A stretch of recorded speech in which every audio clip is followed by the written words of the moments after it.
Fresh अहो भाव ना त्यांना ह्याचा म्हणजे कुठला शेतकरी याचा विचार करणार.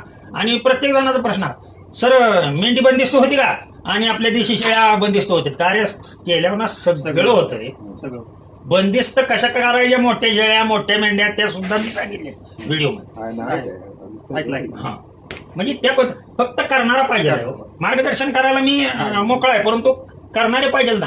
नुसतं व्हिडिओ ऐकायचं त्यातलं काय घ्यायचं नाही. अवलंबात काय जाणार नसू तुझ्याकडे पैसे 1000 रुपयापासून तो सुरू करू शकतो. आता पिल्ला आणायचीच म्हणलं आपल्याला 5 आणायची कुठला म्हणजे इकडे महूत तुम्ही आटपाडीचा बाजार सोडून बरं का आटपाडी या परिसरामधला सगळ्यात महागडा बाजार.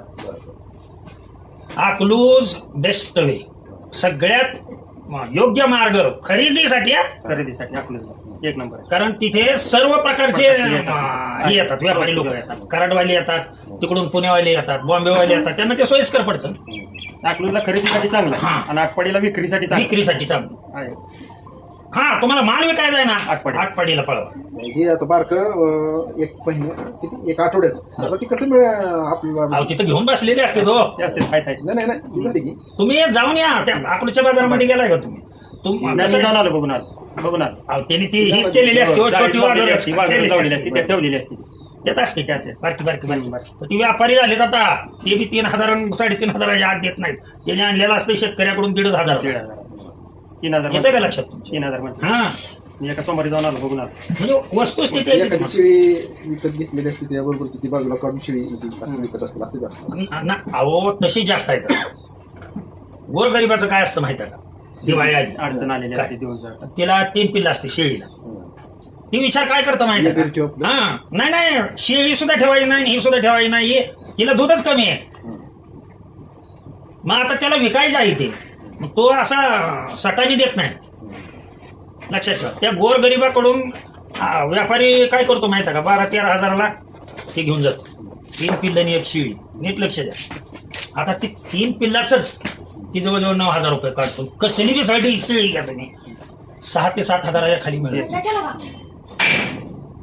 ती शेळी काय असे भरपूर लोक आहेत शेळीचं फक्त दूध पाहिजे वाई घेऊन जावं. हे आता ज्येष्ठ वेलेले तिची पिल्लं देऊन टाकली दुसऱ्या. आणि हे व्हिडिओ एवढं ऐकले ही कधी असं म्हणजे भाग झाला असेल आठवड्याच्या आतलं घेतलं पाहिजे तरी तुम्ही म्हणताय का नाही ती एवढ्या आठवड्यात तुम्ही 3 महिन्यात 50 किलो असं जे आहे ती व्हिडिओ त्याचा असा लक्षात आता आला खरा. हो ते लोकांना म्हणजे एक वेगळंच वाटतं सर काहीतरी चुकीचं सांगते. आमची 3 महिन्यामध्ये इथं 10 किलो त्याचा भाग झाला ती कसा आणतो त्याच्यावर. हा म्हणजे लहानपणीच तुमच्याकडे जर दूध असेल दूध कसं तयार करायचं ते सुद्धा मी सांगितलं. मग आता काय आता आणखीन पाहिजे सांगा काय या तरुणांना काय सांगू तरी बी नोकरीच्या मागे बोलत फिरते. ज्याला 2-3 एकर अवगुंठा जमीन आहे ती व्याजाने पैसे देतय त्या शेळीच्या आणि मेंढीच्या ह्याच्यावर पैसे आलं का लक्षात. किती समाज दाखवू तुम्हाला मेंढी पालन करणारा पैसे व्याजाने त्यांचे लाख 2-2 लाख रुपये 5-5 टक्क्यांनी बाहेर आणि जातोय कोण त्यांच्याकडे आपल्यासारखा 40 एकर जमीन असल्याला. मागच्या 10 वर्षात की गाडी घेऊन येईल त्याला जागा ते तडक बोलतात इंदुरीकर महाराज बघा तडक बोलते सत्य परिस्थितीवर बोलते पैसे दिले थोडी परिस्थिती आहे नव्हे हे सत्य आहे. ती महाराज लोक जी सांगतात ना जी पुढचं आता त्यांनी काहीतरी चिंतन केलेलं असतं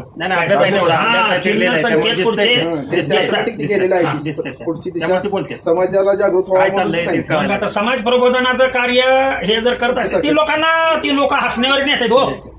जनतेवर ठरवायचं किती काय चांगलं त्यातून चांगलं बाबा कशासाठी महाराज लोक बोलतात काय तुम्हाला काही अडचण आणि तुम्ही जवळ आहे इथं आलं का लक्षात. सर असं होतंय फोन केला फक्त मी लेक्चरवर असल्यानंतर माझा फोन सायलेंट असतो. आता जरी कोणाचा फोन आला तरी सुद्धा तो सायलेंट होतो.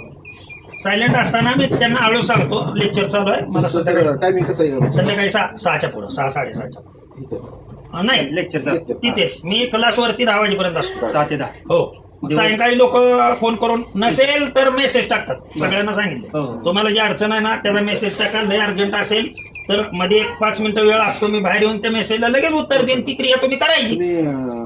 ते पलटणला प्रशिक्षण घेतलं तुमचं? पलटणला घेतलंय, नारायणगावला घेतलंय, आलं का लक्षात?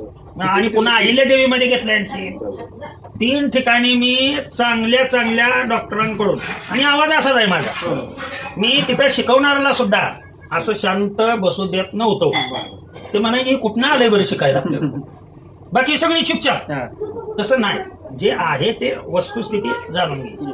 आणि मी स्वतः बायोलॉजी शिकवत असल्यामुळं त्याचा आणि मिळता जुळता कुठं आहे बाबा, आपल्याला त्या माहित आहे सगळ्या गोष्टी.